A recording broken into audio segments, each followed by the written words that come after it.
I wanted to make a quick video showing you how to make your own AN fittings.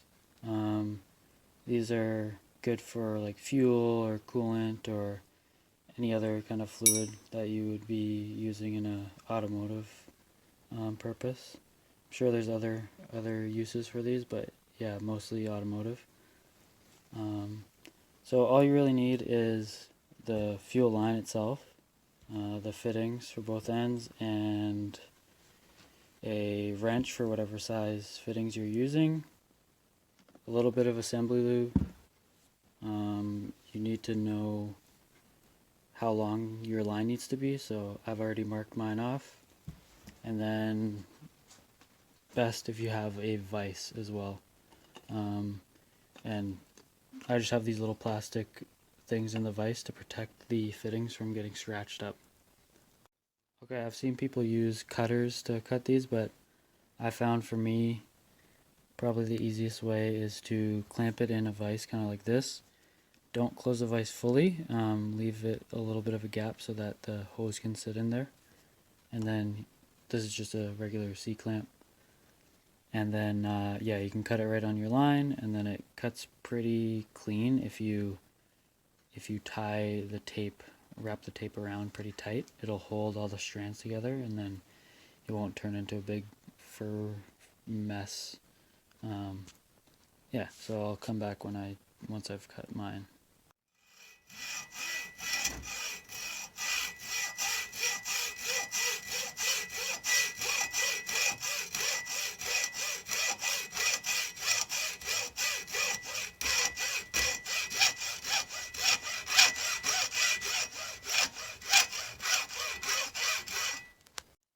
Okay, so I just cut the lines. You can see it's actually a pretty clean cut. The tape really helps keep it all together. Sorry about that. You're going to want to, sorry, there's a little bit of trouble focusing. You're going to want to blow out the lines. You can see that dust and just debris gets inside, so if you use an air compressor from the other end and shoot it in there, it should blow out all the crap that's in there, because this is a fuel line for me, so you don't want to, clog up your injectors or fuel filter and whatnot. I forgot to mention in the start of the video, but if you couldn't already tell, you also need a hacksaw and a C-clamp. So once you've blown out the line and removed the tape, it's time to install this end part of the fitting onto the hose. So if you look inside, it's kind of hard to see, but you basically want the hose to go in all the way till it's like flush up against the bottom of the thread there. So yeah, I'm going to get that done and then show you what to do next. Once you have the line pressed in all the way, as far as it'll go, you want to put a piece of tape right flush to the bottom of that fitting. Basically, when you assemble this is going to be threaded in, and then it's going to try to catch the hose and thread into the hose as well. If this starts pushing the hose out, it's not going to give it a proper seal in the fitting. So this piece of tape will allow you to know if this gets pushed out at all as you're threading this down. I like to put a little bit of lube on the threads, and then a little bit right by the tip of the cone so that this can slide easily into the hose. And yeah, I'll show you what to do next.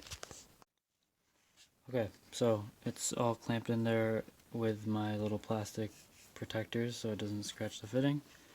You can see that the tape is right up against the edge of the fitting there, and we're gonna take this, sorry, so there's a bunch of lube on it, and you're gonna start threading it into there. So just a sec. Once it starts feeling like there's some resistance, I like to push up on the hose and then keep screwing down the fitting. As it gets tighter, you're gonna have to use a wrench, obviously, and you just want to snug it down flush to there. You don't have to over tighten it or do anything crazy. But yeah. Alright. So, now that this is all snugged up there, you can see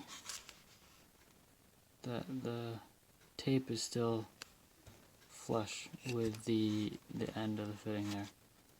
So that means you basically have a good, nice seal into the fitting. These are really nice because the heads all swivel.